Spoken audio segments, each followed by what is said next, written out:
행복하기 좋은 날, 내일이 아닌 바로 오늘. 오늘도 부처님의 말씀을 듣도록 하겠습니다. 부처님은 남편을 미워하지 마라. 남편을 경멸하지 마라. 남편을 학대하지 마라라고는 하지만 남편을 부처님처럼 받들어라라고는 하지 않았습니다. 불법 혹은 불교를 잘못 이해하면 안 돼요. 그런 남편이 훌륭한 건 아니잖아요. 그렇다고 그런 남편이 나쁜 사람인 것도 아니에요. 그냥 그 사람은 그 사람일 뿐이라는 게 부처님의 말씀입니다. 남편이 잘하는 것도 아니지만 그렇다고 무슨 큰 범죄를 저지른 것도 아니에요. 다만 내가 원하는 만큼 만족스럽지는 않은 거죠. 내가 원하는 수준의 남편은 아니라는 건 맞아요. 그러나 내가 원하는 수준의 남편이 아니라고 해서 그 사람이 나쁜 사람이라거나 모자라는 사람이라는 뜻은 아니에요. 그러니까 미워하거나 원망해서는 안 돼요. 그 사람하고 살든 안 살든 그건 내가 결정하면 돼요. 불교는 이혼하면 안 된다, 이렇게 가르치는 게 아니에요. 그 사람하고 결혼을 하든 이혼을 하든 그건 질문자 본인의 자유예요. 본인이 결정하면 됩니다. 그러나 그 사람을 미워하거나 원망하지는 말라는 거예요. 그 사람의 만남을 후회하거나 괴로워하지 말라는 겁니다. 내가 선택해서 내가 만났고 헤어진다면 그 또한 내가 선택해서 그 선택에 따르는 것뿐입니다. 이게 이치입니다. 불법은 윤리 도덕이 아니에요. 남편의 그런 질환과 그런 습관은 그 사람이 가지고 있는 하나의 특징이에요. 그런 특징을 인정하고 같이 살 건지, 나는 그런 특징을 인정하지 못하니까 같이 안 살 건지는 내가 결정하면 돼요. 나는 그런 걸 원하지 않는다면 같이 안 살면 되지. 상대가 내가 원하지 않는 짓을 한다고 해서 상대를 미워하거나 나쁘다고 말해서는 안 됩니다. 이게 부처님의 가르침이에요. 질문자는 불교에 대해서 조금 오해를 하는 것 같아요. 저도 무조건 남편한테 숙이고 살아라, 이렇게 법문하는 게 아니에요. 남편에게 어떤 문제가 있다고 하소연하는 사람에게 저는 그럼 같이 안 살면 되잖아요, 이렇게 얘기하면 하소연했던 사람이 오히려 이렇게 대답해요. 같이 안 살 수 없는 상황인데 계속 상대방을 미워하면 내가 괴롭잖아요. 이왕 같이 살려면 상대를 좋게 보고 살라는 뜻에서 상대를 부처님처럼 보고 사세요라고 말하는 겁니다. 그 사람과 헤어지면 안 된다, 모든 남편은 다 부처다, 이런 얘기가 아니에요. 부처님은 결혼해서 살든 혼자 살든 그런 건 간섭하지 않으셨어요. 그건 개인의 자유에 속합니다. 그러나 상대방을 미워하는 것은 돌멩이가 작다고 미워하고 나무가 크다고 미워하는 것처럼 바보 같은 행동이에요. 남편이 도박을 하면 당연히 질문자가 여보, 도박 안 했으면 좋겠어, 이렇게 얘기했을 거예요. 그런데도 도박을 계속한다면 그건 질문자가 어떻게 할 수가 없잖아요. 폭력적으로 대응하면 폭행죄가 되니까 폭력으로 해결할 수도 없어요. 그리고 부모 말도 안 듣는 사람이 아내 말을 듣겠어요.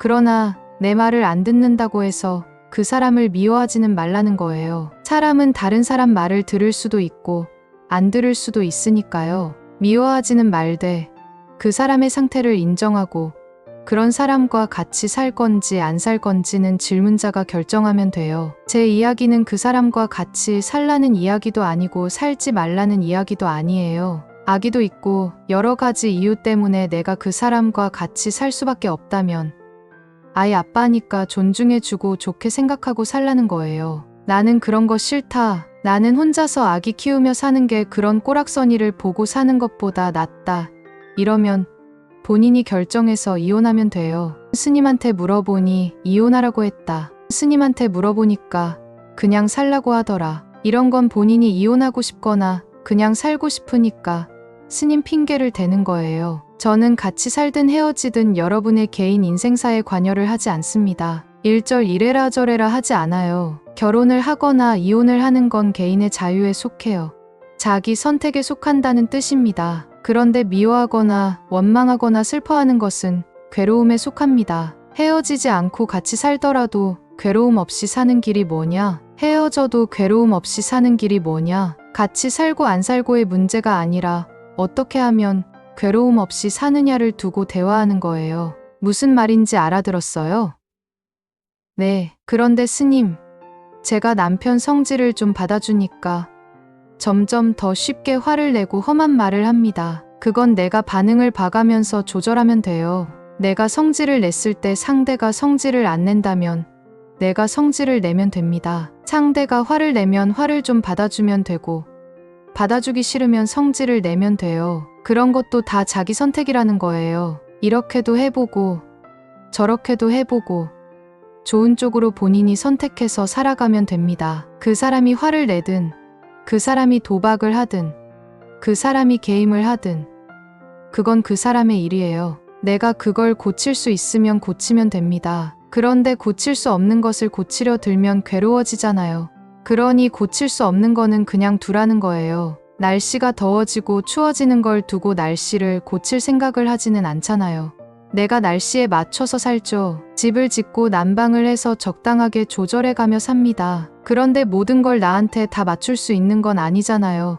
이게 인생이에요. 다시 말하자면 바깥 날씨 자체를 다 고치는 건 불가능합니다. 그러나 내가 움막을 치고 그 안에서 적당하게 나한테 맞게 조절하는 건 가능해요. 내가 옷을 더 입든 덜 입든 집을 지어서 난방을 잘하든 이건 내가 할 수 있는 일이잖아요. 이처럼 내가 할 수 있는 건 하라는 거예요. 그러나 날씨 전체를 따뜻하거나 춥게 만드는 건 내가 할 수 없는 일이에요. 할 수 없는 걸 하겠다고 하면 이루어지지 않으니까 괴로워지는 게 당연합니다. 제 얘기는 아무것도 하지 말라는 것도 아니고 뭐든지 다 할 수 있다는 것도 아니에요. 질문자가 남편하고 대화를 해서 개선할 수 있는 건 하고 몇 번 얘기해봐도 안 되면 그냥 두세요. 안 되는 걸 억지로 바꾸려 들수록 상대를 미워하게 됩니다. 내 마음대로 안 되니까요. 그럴 때는 저 사람은 저렇다고 인정을 하고 사는 게 좋아요.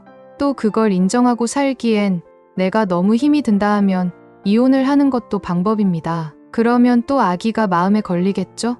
이처럼 이해관계를 종합해보고 정리를 하면 됩니다. 시댁에 일러서 남편을 개선하는 데 도움이 되면 이르는 게 낫고 시댁에 일러봤자 개선도 안 되고 부부간의 갈등만 심해진다면 이르는 게 손해예요. 이르는 게 좋냐, 이르지 않는 게 좋냐가 핵심이 아닙니다. 이르는 게 결과적으로 이익이냐, 이르지 않는 게 결과적으로 낫느냐를 평가해서 결정을 하는 거예요. 그래도 이르는 게 개선 가능성이 있지 않을까 해서 한번 일러봤더니 개선이 되었다면 이르는 게 낫죠? 일러봤는데 오히려 개선도 안 되고 남편하고 관계만 나빠졌다면 아, 이 문제는 남편이 내 말도 안 듣지만 시댁 말도 안 듣는구나 이걸 알고 개선하려는 생각을 안 해야죠.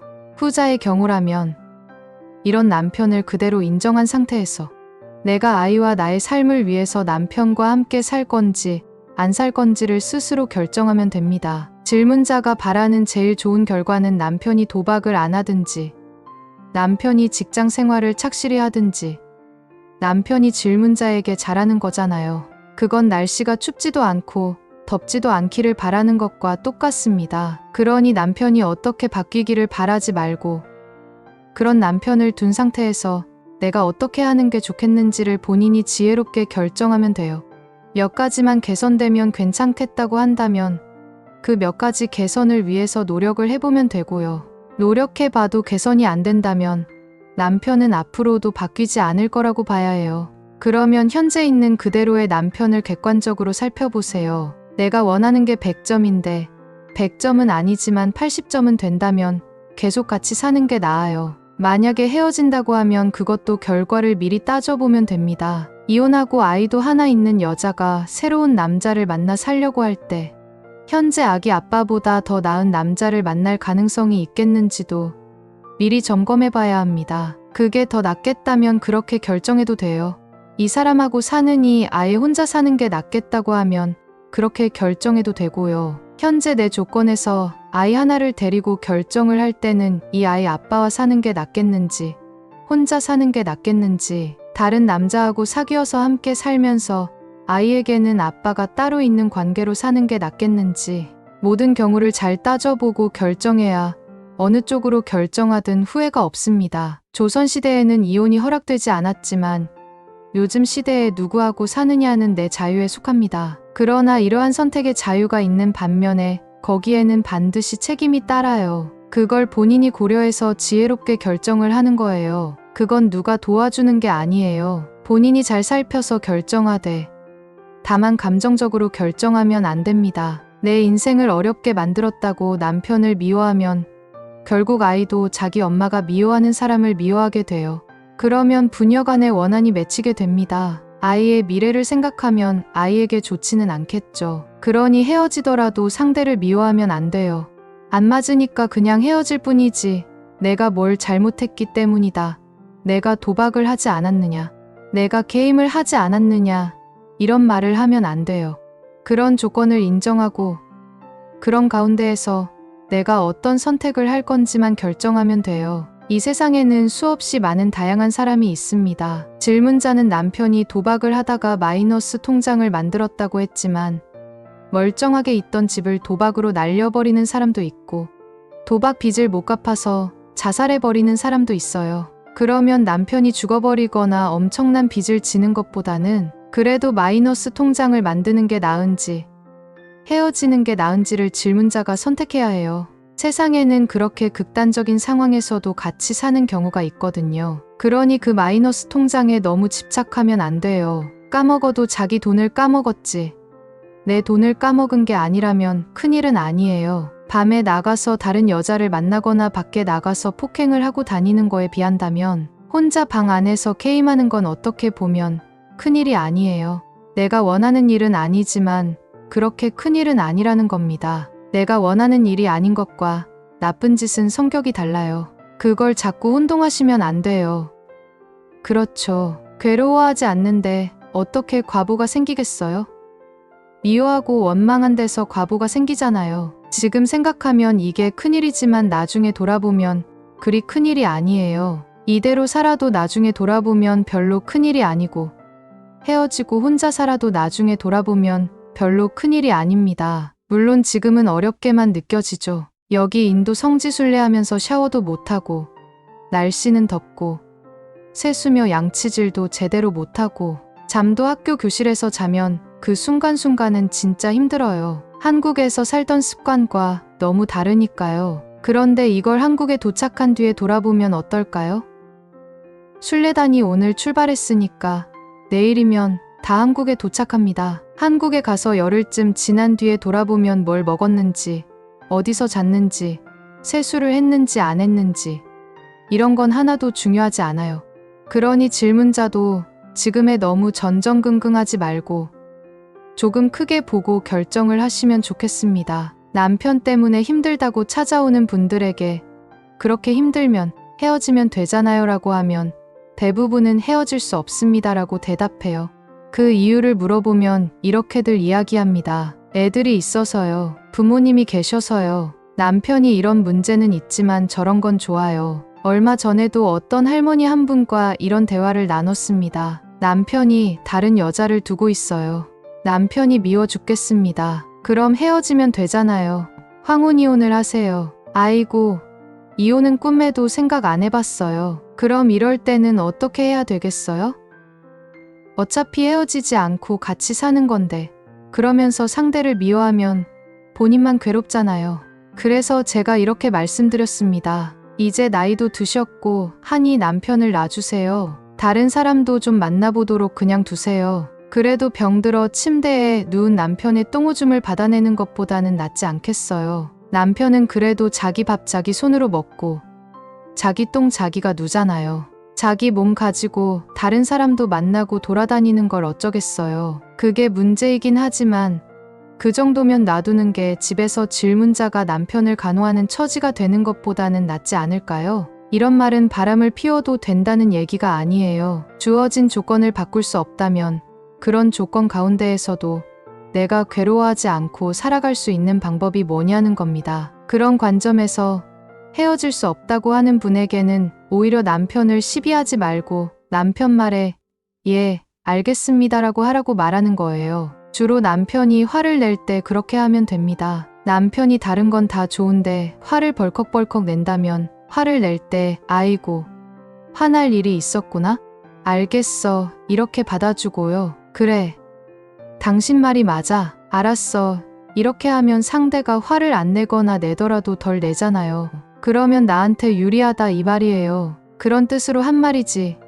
남편이 무조건 부처님이라는 이야기가 아닙니다. 그러니까 말을 액면 그대로 받아들이지 말고 문맥을 같이 살펴보세요. 달을 가리키면 달을 봐야지 손가락 끝을 보지 말라는 말도 있잖아요. 어떤 상황에서 스님이 저런 말을 했는지도 살펴봐야죠. 상대를 받아주는 마음을 내면 내 마음이 편안해진다는 걸 가르치는 거지. 남편이 부처라거나 남편이 악인이라는 얘기가 아니에요.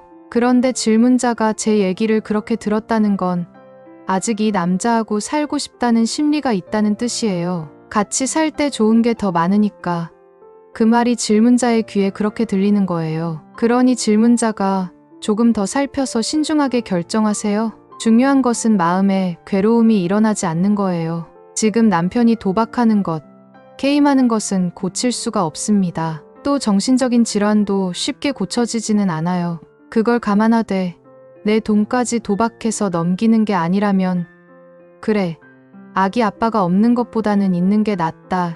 이렇게 생각할 수도 있어요. 질문자는 아직 직장도 다니면서 자기 돈 벌어 자기가 쓰잖아요. 어차피 이혼하면 내가 벌어서 아이를 키워야 해요. 이혼했다고 생각하면 그 사람이 도박을 하든 뭘 하든 내가 상관할 일이 아니잖아요. 그러니 제가 보기에 지금은 같이 살아도 별로 질문자한테 손해날 일이 없어요. 질문자에게 이득이 안 될 뿐이지 손해날 일은 없습니다. 안 그래요? 이득이 안 될 바에는 같이 안 살겠다는 건 물론 본인의 선택입니다. 그러나 조금 더 살아보고 선택해도 늦지는 않을 거예요. 질문자에게 손해까지 나는 상황이었다면 애초에 저한테 묻지도 않고 그냥 이혼을 해버렸을 겁니다. 지금은 큰 손해까지는 아니지만 기분이 좀 나쁘겠죠? 내 마음대로 안 되니까요. 그래서 어떻게 하면 좋겠느냐고 물어봤던 거예요. 어떤 선택을 하든 아기를 키우는 엄마는 아기가 중요하기 때문에 마음을 편안하게 가지고 생활하면 좋겠다는 말씀을 드립니다. 이혼을 하든 안 하든 거기에 관계없이 마음이 편안해야 해요.